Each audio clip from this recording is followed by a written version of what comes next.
तो आदाब, नमस्कार, गुड इवनिंग, सत श्री अकाल। एक बार फिर आप तमाम लोगों का स्वागत है। कोई फैमिली अच्छी होगी, अपना और अपनों का ख्याल रख रही होगी।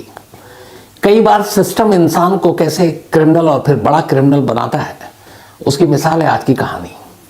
अक्सर हम लोगों ने देखा है कि जब कोई बड़ा क्रिमिनल बन जाता है तो उसके बाद फिर पुलिस उसके ऊपर इनाम रखती है, उसको ढूंढती है। तो इनकाउंटर का भी फैशन चल पड़ा है। लेकिन ऐसे बहुत सारे अपराधी और क्रिमिनल हैं जो आज भी हैं, दर्जनों मुकदमे हैं उनके ऊपर, लेकिन उनकी तरफ पुलिस कभी देखती भी नहीं है। क्यों? लगता है कि अभी ज़रूरत भी नहीं है और वो चुपचाप अपना क्राइम करते रहते हैं। कई बार सरकारी लिस्ट भी बनती है लेकिन उनका कुछ नहीं होता है। और फिर वही सोए हुए क्रिमिनल जब अचानक जागते हैं और कुछ बड़ा क्राइम कर देते हैं तो फिर पूरा सिस्टम, पूरी पुलिस फोर्स अब उसके पीछे लग जाती है कि उसको छोड़ेंगे नहीं, पकड़ेंगे, और तमाम अपनी ताकत लगा देती है। तो जो लोग बड़ा क्राइम करने से पहले आप जिन्हें पकड़ सकते हैं, दबोच सकते हैं, फिर आप उसके किसी बड़े क्राइम करने का इंतज़ार क्यों करते हैं? आज की कहानी एक ऐसी क्रिमिनल की है। 1975 में फिल्म शोले रिलीज़ हुई थी और हिंदी सिनेमा में ये एक मील का पत्थर है फिल्म शोले। इसके डायलॉग बच्चे बच्चे की ज़ुबान पर था। इसके हर कैरेक्टर को आज भी लोग मुर्ज़ुबानी याद है। आप किसी से भी बात कर लीजिए, चाहे जय हो, वीरू हो, बसंती हो, गब्बर सिंह हो, ठाकुर हो, सांबा हो, कालिया हो।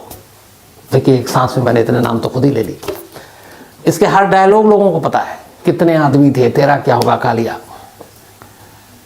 इस फिल्म ने सही मानों में अपने देश में पहली कोई ऐसी फिल्म थी जिसने घर घर में अपनी जगह बनाई और ये एक मील का पत्थर साबित हुई। इस फिल्म से बहुत सारे लोग प्रभावित भी हुए और ये वो फिल्म थी जिससे सचमुच उस दौर में जब बच्चे नहीं सोते थे तो माँ बाप की जगह कहते थे कि बेटा सो जाओ वरना गब्बर सिंह आ जाएगा।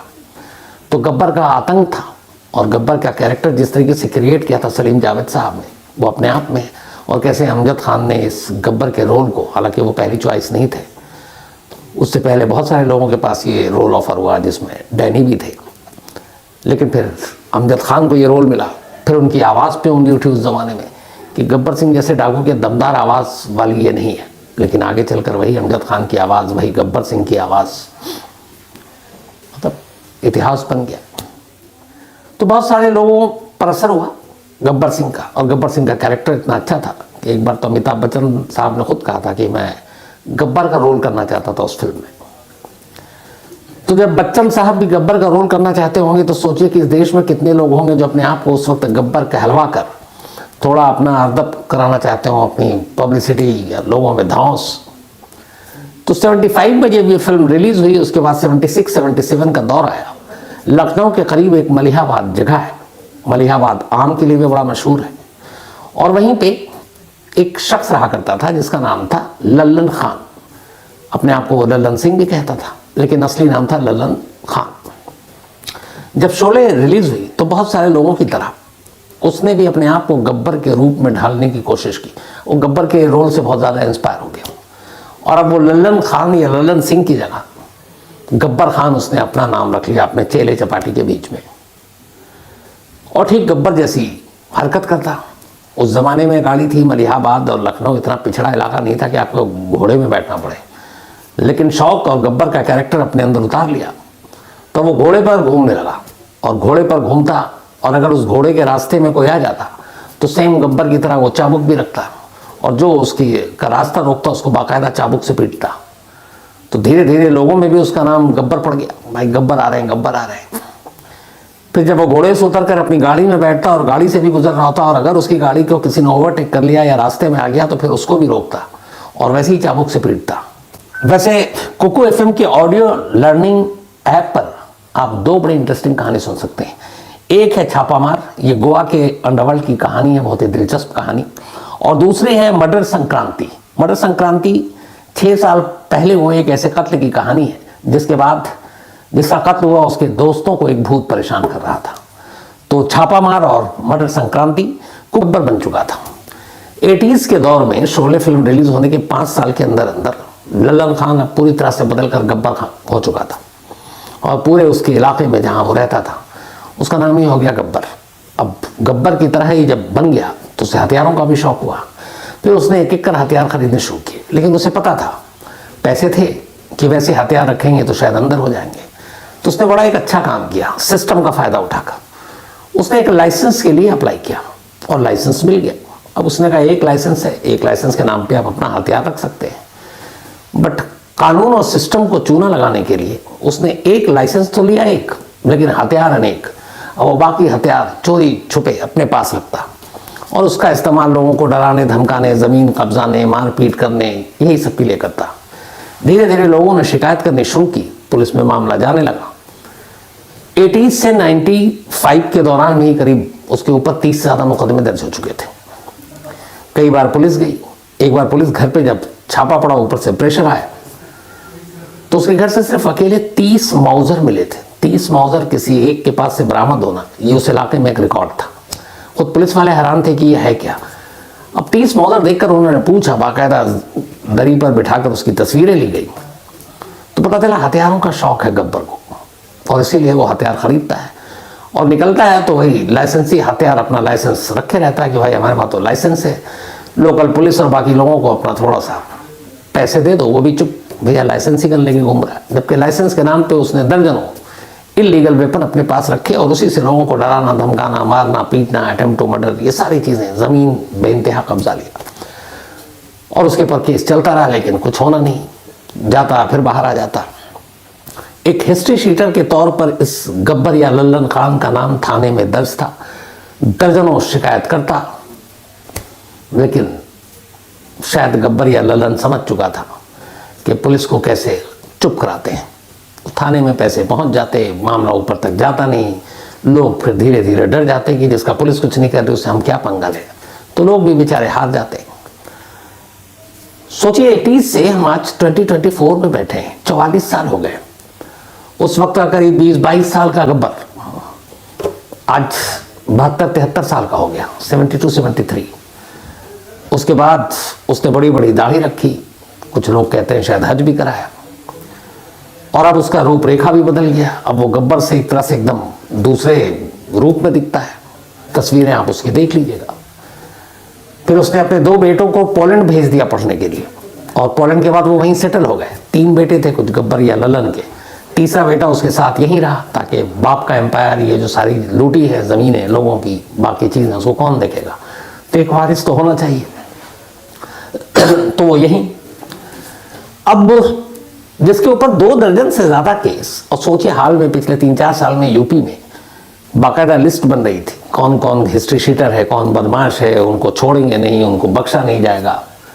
और उसी लखनऊ से 10-20 किलोमीटर की दूरी पर जिसके ऊपर 2 दर्जन 3 दर्जन से ज़्यादा मामले हैं, वो खामोशी से अपने घर पर पड़ा हुआ है। पुलिस को उसकी सुधि नहीं है और हथियारों के साथ पड़ा हुआ है। शायद पुलिस को भी लगा होगा अब 70 पार कर गया, ये क्या करेगा कानून से पंगा, लेकिन सबको उसने गलत साबित कर दिया।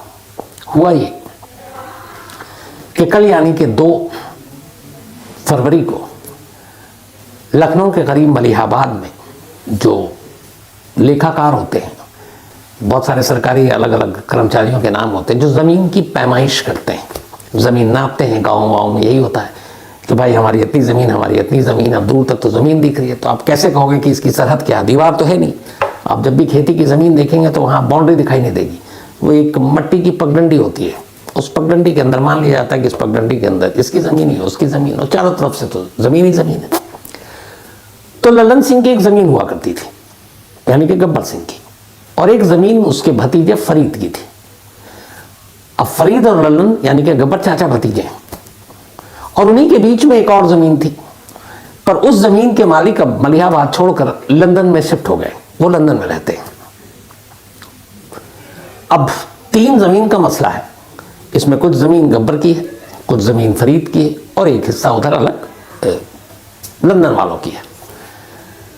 लल्लन या गब्बर की नज़र थी कि इस लंदन वाले की ज़मीन, चूंकि वो लोग तो पूरा परिवार वहाँ रहता है, यहाँ तो कोई है नहीं, किसी को उन्होंने दे रखा है, इसको कब्जे में कर लो। लेकिन फरीद की फैमिली यानी कि गब्बर का भतीजा, सीधे साधे लोग थे, शरीफ लोग, लंदन में जिनकी ज़मीन थी वो फरीद के टच में थे। वो कहते थे कि भाई आप हमारी ज़मीन का भी देखभाल करना ताकि कोई कब्जा ना कर ले, और गब्बर या लल्लन तो पीछे ही पड़ा हुआ है। तो ये हमेशा जब भी कुछ होता है, ऐसी पैमाइश होती ज़मीन की या कुछ और होता, तो ये उनको लंदन को इन्फॉर्म कर देते। ये बात लल्लन या गब्बर को पता थी जिस ज़मीन पे उसे कब्जा करना है उस ज़मीन के लोग तो यहाँ देश में है नहीं, लंदन में है, लेकिन उनका अपना भतीजा उनकी मदद कर रहा और उनको पल पल की रिपोर्ट दे रहा है। तो अब उसी ज़मीन के बंटवारे को लेकर कल जो लेखाकार है वो दोनों पार्टियों को लेकर वहाँ पहुँचता है, और लंदन वाली जो पार्टी थी उसका भी फरीद एक तरह से उन्होंने उसको अधिकार दे रखा था, आप देख लो। अब ज़मीन की पैमाई शुरू होती है और वहीं से झगड़ा शुरू हो जाता है। झगड़ा ये कि नहीं ये इतना नहीं, इससे भी मेरा है, ये भी मेरा है, वो भी मेरा। तो बहस इतनी हो जाती कि वहीं पे चाचा भतीजे में झगड़ा हो जाता है। लेखाकार कहता है पहले आप लोग सुलट लो, हम दोबारा आएंगे अब पैमाइश के लिए। लेखाकार निकल लेता है, फरीद भी अपने घर लौट जाता है और गब्बर सिंह भी अपने घर चले जाते हैं। ये बात है कल दोपहर की। अब शाम के करीब 4:30 बजते हैं। ठीक 4:30 बजे फरीद अपने घर के अंदर था, उनकी पत्नी, बेटा और फरीद का भाई वो घर में थे। तभी एक थार जीप में गब्बर सिंह अपने इकलौते बेटे जो यहाँ पे है, बाकी तो 2 पोलैंड में है, और ड्राइवर और एक और शख्स उसको लेकर फरीद के घर के बाहर पहुँचता है। घर के बाहर जाकर वो फरीद को आवाज़ देता है। चूँकि थोड़ी देर पहले झगड़ा करके आए थे तो घर वाले फरीद को बुलाते नहीं है, बाहर ही फरीद तक आवाज़ भी नहीं गई, और वो कहते हैं कि अभी वो घर पे नहीं है, क्योंकि वो देख लिया उन्होंने गुस्से में, और गब्बर सिंह के हाथ में बाकायदा राइफल है। राइफल देखकर बेचारे घर वाले डर गए। तब फरीद का भाई और फरीद की वाइफ और बेटे वो खड़े में हैं। बेटा बेचारा छोटा, वो तो सिर्फ देख रहा है।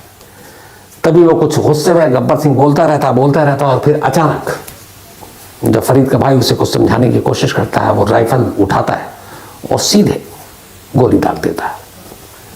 पहली गोली फरीद की वाइफ को लगती है। जब गोली लगती है तो चीख पुकार मच जाता है। गली में कई लोग थे, वो अपने अपने दरवाजे बंद कर लेते हैं। इसके बाद अब बाप से बेटा वो राइफल अपने हाथ में ले लेता है, फिर दरवाजे पर जाता है और फिर दूसरी गोली चलाता है, फिर तीसरी गोली चलाता है। फरीद का छोटा सा बेटा, उसको भी गोली लगी, फरीद के भाई, उसको भी गोली लगी, और इस तरह से उस दरवाजे पर 3 लाशें गिर गई थी। 3 लोगों को मौत के घाट उतारने के बाद गब्बर सिंह अपने बेटे, अपने ड्राइवर के साथ उसी थार जीप में बैठता और वहाँ से निकल पड़ता है। इत्तेफाक से जब ये सब कुछ हो रहा था तो फरीद के ठीक घर के सामने वाले घर में एक सीसीटीवी कैमरा लगा था, और वो सारा शूट आउट कैद कर रहा था। कुछ मजबूरियां हैं इसलिए हम आपको दिखा तो नहीं सकते सीसीटीवी, जिसके ऊपर 40 से ज़्यादा मुकदमे। 80s का गब्बर आज भी वैसे ही रूप, उम्र बढ़ गई लेकिन वो नहीं बदला, और खुलेआम सड़क पर एक घर के अंदर घुसकर, बल्कि दरवाजे दहलीज पर खड़ा होकर 3 लोगों को मौत के घाट उतारता और निकल जाता है। अब जब ये चीज़ होती है, पुलिस पहुंचती है, 3 लाश, पुलिस के भी हाथ पैर फूले। सीसीटीवी ने खैर मदद कर दी। तो अब पुलिस को याद आता है कि 80s में जब इतने केस थे, 90s में इतने थे, 2000 में इतने थे, अगर उसी वक्त इसके खिलाफ कार्रवाई की होती तो क्या पता आज फरीद का परिवार बच जाता। इधर जब गोली चली, फरीद अंदर था, गोली की आवाज़ सुनकर अब वो जब बाहर आया तब तक गब्बर सिंह अपने बेटे के साथ निकल चुका था, इसलिए उसकी जान बच गई।